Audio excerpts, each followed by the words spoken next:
Буын үндестігі, сингармонизм или гармония гласных. Қазақ тіліндегі тума сөздердің бірыңғай жуан не жіңішке буынды болып келуі буын үндестігі деп аталады. Буын үндестігі заңдылығы кірме сөздерде сақтала бермейді. Кітап, мұғалім. Сингармонизм, гармония гласных – это фонетический закон, регулирующий качество гласных в слове. В основе звуки должны быть единообразны, созвучны, гармоничны, или по положению языка, или по участию губ. Егер сөздің алдыңғы буыны жуан болса, келесі буын да жуан болады. Қағаз, бала.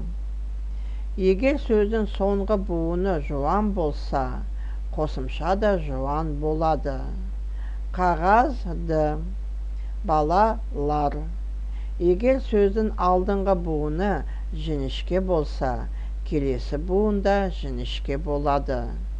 Терезе, еңбек. Егер сөздің соңғы буыны жіңішке болса, қосымша да жіңішке болады. Терезеге, еңбектің.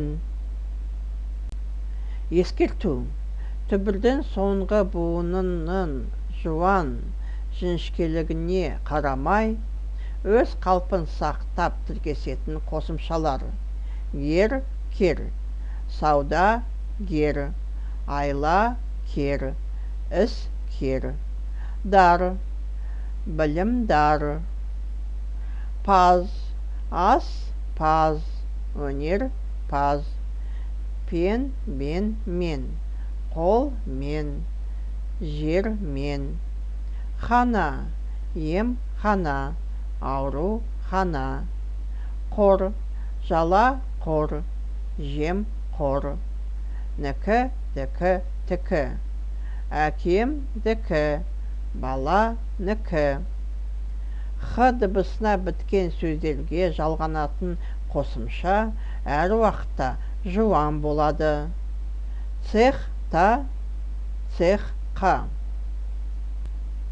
Соңғы ук, рк, ник, ке, кіт, лік, нікіт, кіл, бір, біл сияқты дыбыстар тіркесіне біткен сөздерге жалғанатын қосымша әр уақытта жіңішке болады. Педагог, парк, ке.